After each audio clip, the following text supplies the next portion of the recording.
Hi there, and welcome to It's New to Me, where today we're going to be talking about the sequel. The sequel, born out of the hope that the sultry brilliance of the first one can be replicated in the only way that truly matters in movies, at the box office.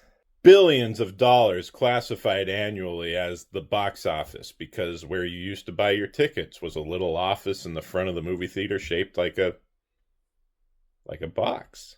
Look, I'm not trying to shame the sequel in general. Without the sequel, we don't have classics like Empire Strikes Back, Terminator 2, The Dark Knight, Marvel's best movie, Captain America, The Winter Soldier, Wall Street 2, Money Never Sleeps, Cheaper by the Dozen 2.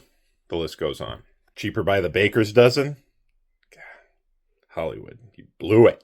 Without the sequel, Mel Gibson doesn't go into production later this year on The Passion of the Christ 2. More passionier, more Christer. The conundrum is, though, if Hollywood only makes sequels, then we never get original films, so there's never a Rocky 1 that spawns 8 Rocky movies.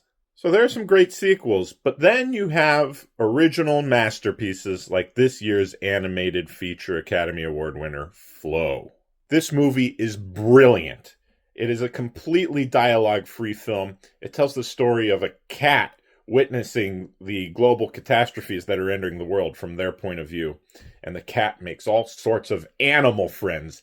The movie is freaking delightful. Turn this off. Go watch Flow. Cat watching catastrophes. Oh, man, it just comes naturally at this point, being a father of a 2-year-old. I don't know, does that count as a pun? I'm counting as a pun. Catastrophes. Brad, you rascal. The Flow is a truly affecting film. I'm very glad it won the Oscar. The Wild Robot was also gorgeous and wonderful original film, but Flow was wholly original, unlike anything I've ever seen before. Two movies that were not wholly original were cash grab cousins, Lord of the Rings, The War of Rohirrim Minimum Wage, and Moana 2, also known as Vanuatu here in Europe, so it doesn't get confused with the famous porn star or the ice cream. And that, my friends, is a classic It's New to Me fun fact.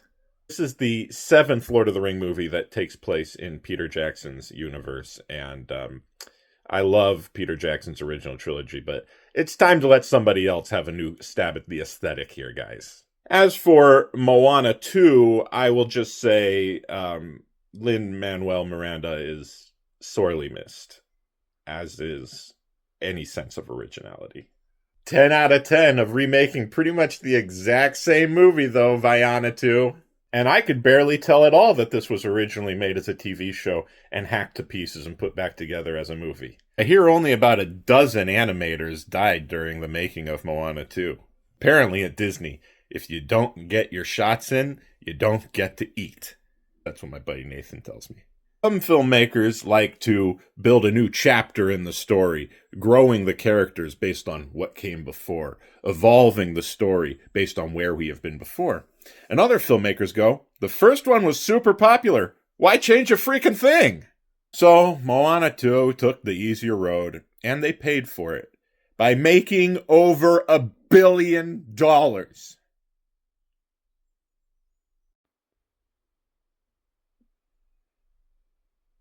Can't wait for them to tell the same story all over again with Moana 3. The lesson here, kids? Sell out. Just give the people what they want. Screw creativity. So go get that sweet, easy sequel money, kiddos. God bless you, Hollywood. And for those of you who are like, hey, I loved Moana 2, that's fine. Everyone is entitled to their incorrect opinions. It also never hurts to have Dwayne Johnson around. Well, as always, thanks for watching It's New to Me, where I watch movies that I've never seen before and talk to you about them.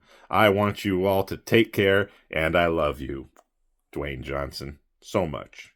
So very much. I'm sorry I said anything bad about Moana 2. It was great. Everything you do is great. Love you, Dwayne. Everything you do is great.